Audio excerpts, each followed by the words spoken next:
welcome to this edition of the Director Stand-Up series. The purpose of this series is to give rich content to directors on contemporary issues. We're also here to learn about leaders in the topic and give boards really good actions to take away. Today's topic is about innovation and the role of the board. It's all about executing ideas to create value and drive sustainable growth. Innovation's been something that companies have done for a long time, but the imperative for boards to look at innovation at the moment is more pressing than ever. With dynamic strategic environments, we've got reduced barriers to entry and intensified competition. So what should companies do? To talk about this topic today, I'm joined by two experts in the field, and what we're going to do is run through some really key things that boards need to think about, as well as talk about a practical tool that we've developed.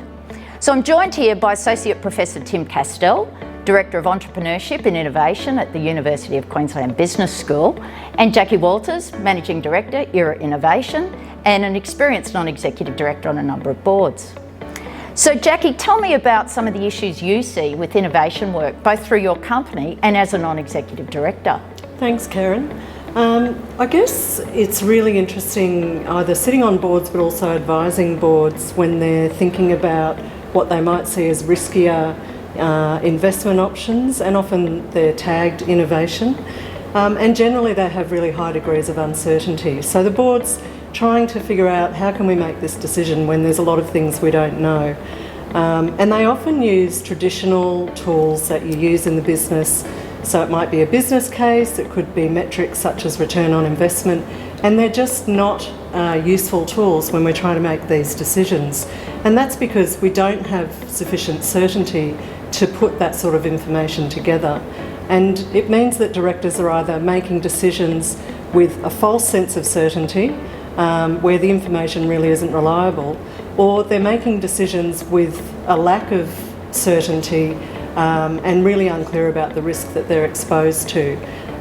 So there are different tools that boards could use, but typically we don't see them in use at the moment.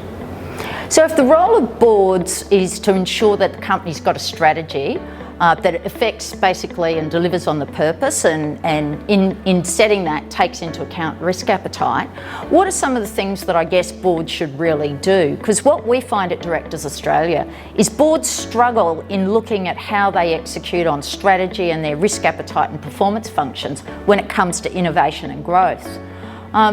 Some of the things that we see is companies perhaps erroneously thinking that by not taking risky innovation and growth topics and strategies that they're actually reducing risk. But Tim, you've done some research in this area. What does it show? It's a really interesting area, Karen, because organizations often feel like they're reducing risk, and they use tools that are appropriate in other settings. So they'll do a net present value calculation and say, no, it doesn't stack up, and so we won't take that action. And it seems like you're being conservative and playing things safe. But there's a huge assumption built into all of those tools, and that is that the baseline stays consistent. If we don't take that action, we'll stay exactly where we are.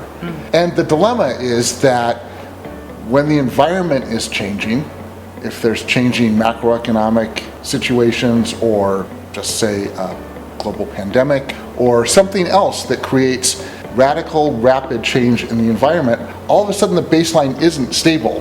Right? The baseline actually deteriorates, which means that some of those things that you thought were highly risky investments during stable times actually would be incredibly good things to be doing now that things are shifting around. And so the dilemma is that you reduce short-term risk by using some of these tools to assess projects and innovation initiatives, but it increases the chance of a catastrophic risk and a catastrophic failure due to changes in the environment. We've looked at how we might categorise horizons for examining strategy, risk appetite and monitoring performance. The role of the board should change depending on degrees of uncertainty.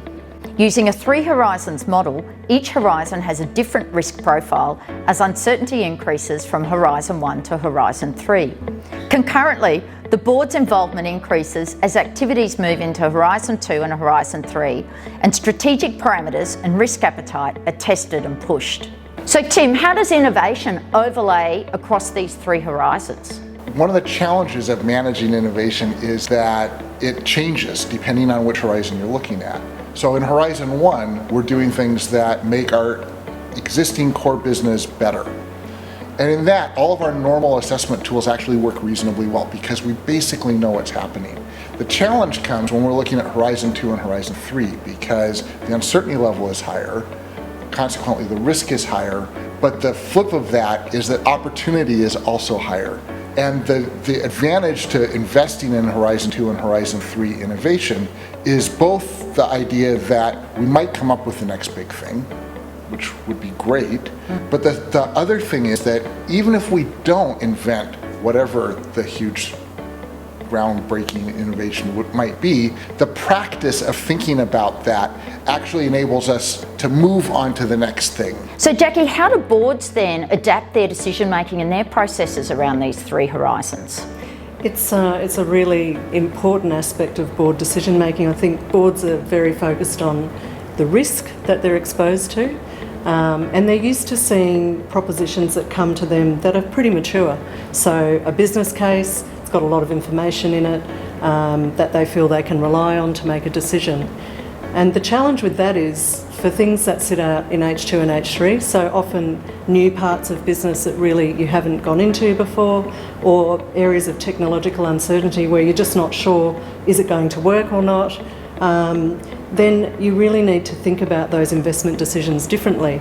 And what we see working very well in organisations is when they break those decisions down to a much smaller set of information on an incremental basis. So we really encourage the teams that work on these investments propositions to identify the fatal flaws and really go out and conduct small experiments to test the assumptions they've made around that, reduce that uncertainty, and then go back to the board more frequently to seek more investment to take the next stage. So it's not a big bang decision where you take, it's got to be a really big number and then, we'll see you in 6 or 12 months. It's really smaller incremental investments.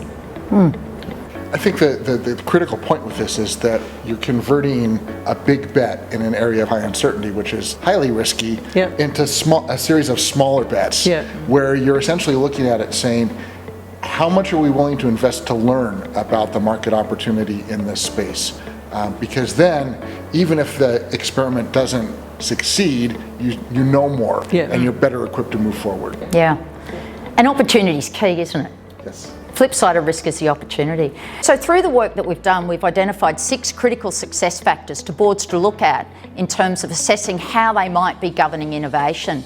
We've released this in a practical guide, which we're happy to share with people and receive their feedback. Hopefully you've got something out of today's session. Thank you very much, Tim. Thank you, Jackie, for sharing your insights. They've been invaluable in our work.